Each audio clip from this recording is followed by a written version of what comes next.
If you're planning to buy a used car from either a dealer or a private party seller, let me give you all of my best suggestions and tips so you make the right decision. Do your research first. Spend some time in front of the computer looking up the value of the car or truck you're planning to buy. You can enter the year, the make, the model, the miles, how it's equipped, and Blue Book or NADA will pump out a price for the low dollar amount and the high dollar amount for that vehicle. Try to stay within that range. The safest decision you can make is to buy a vehicle that's still under warranty.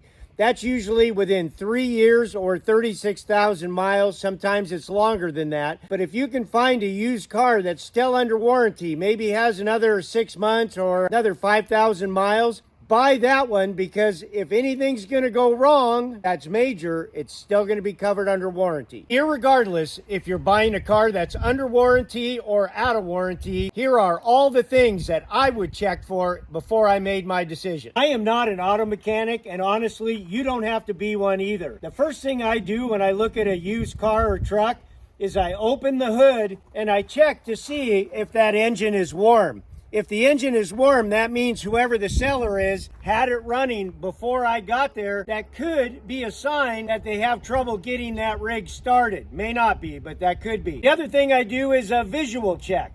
I look to see how clean or dirty the engine is. If the engine is filthy dirty, that's a sign that they probably don't take care of their rigs very well. And lastly, I just check the oil. And what I'm looking for in the oil is not only is there enough in the car or truck, but what color is the oil? If it's a light golden brown, that means it's fresh oil. If it's dark, it's dirty oil. And again, that's a potential maintenance issue that somebody doesn't take care of their rig. While the seller's watching me, I do a complete walk around of the car or truck that I'm looking at.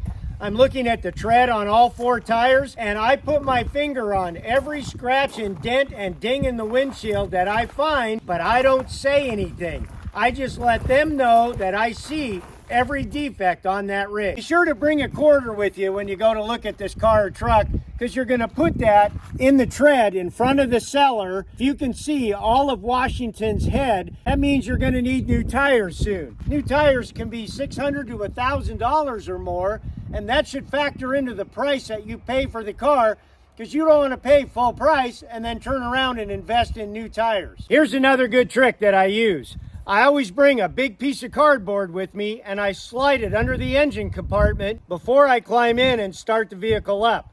Then while it's running, if there's any oil leaks or fluid leaks, they're going to drip down on that cardboard, and when I pull it out, I'm going to see. I'll tell you straight out, I will not buy any vehicle that has any kind of a leak. Now it's time for me to climb inside of the rig and actually start it up. And the question is, did it start easily, or did it have to try to crank over a few times? That's a good thing to note.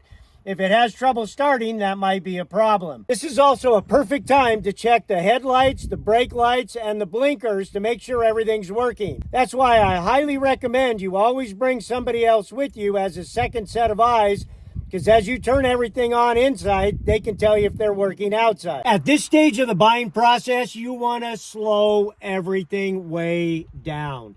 This could be your next car or truck, so you want to take the time to learn all of the controls. If you don't understand how something works, ask the seller to show you. The first thing you check is the heat and the AC. If either of those things aren't working, that could be a sign of a serious problem, and you want to rethink the buying process. Check to make sure that the power seats work, that the power windows work, and all the windows go up and down. Does the sunroof open and close? Check the radio, check the navigation system.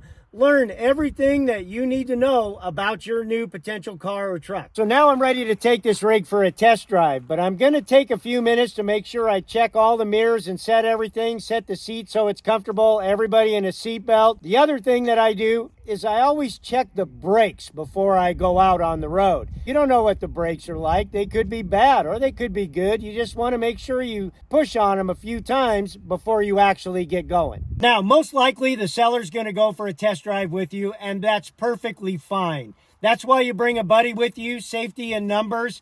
Just don't let the seller be a chatty Cathy and talk your ear off the whole time, because you want to listen to the sound of your engine and the sound of your car as it's driving. That's very important. Now, Take this car or truck for a long test drive, not just around the block or wherever the salesman tells you to go. You want to get this rig out on a highway or a freeway, and you want to drive it for at least 30 minutes to an hour. Because chances are, if anything's going to go wrong mechanically or overheating or something of that sort, it's going to take place on a long test drive, not a little short one. A couple of things to watch for as you're doing your test drive. The first one is, as you're going along, safely let go of the steering wheel and see if it pulls to one side or the other. That could tell you that you need an alignment. If you see your steering wheel shaking like this, that's probably that you need your tires balanced. And when you put your brakes on hard, if it pulls you to one side or the other, or you hear a metal grinding sound, that could mean you need new brakes. Very costly investment. All three of those scenarios can be easily repaired, but at what cost? That should go into the price that you negotiate for your car or truck. If you're buying a truck or an SUV that has four-wheel drive that you actually have to shift into high or low, you can check to see if that four-wheel drive works easily by butting the front tires up against a parking curb, putting it in four-wheel drive, and see if those wheels pull you up on top of that curb. Now, if you're buying from a private seller, ask these two very important questions. One, why are you selling this car or truck? And two, is there anything wrong with this rig that I should know about? And when you do, look them right in the eyes. And I mean right dead square in the middle of their eyes. And if you see them look away or shy away, that could be a problem. So if everything checks out, you like the rig, you're ready to buy, you guys have negotiated the right price, comes to the paperwork part of it, make sure that you see that that person has a title in hand or can get one easily. And as a safety precaution, don't bring cash with you. If you are going to buy, have the seller meet you at a bank, or if you do have to use cash, have them meet you in like the parking lot of a police station, something public like that. So the question is, do you buy from a dealer or do you buy from a private seller? And there's pros and cons to both. Usually if you buy from a dealer, it's more expensive. They got to make some money on the car, but they can take care of the paperwork for you quickly and easily, and it's safe. You buy from a private seller, usually you get a better deal, but there's a little more risk involved. Make sure you take care of yourself. Don't bring cash, bring a buddy. Hey, thank you all for watching my videos and supporting my social media channels. As some of you may already know, my daughter Emily suffered a traumatic brain injury in a soccer game, and we are in a constant search for some kind of a cure for her. So if you know anyone who has ever healed someone that has migraines, dizziness, nausea, and visual tracking issues, please let me know. It's my mission in life to see her out of pain and leading a normal life again. Any help would be appreciated. And again, thank you for your support of my channels.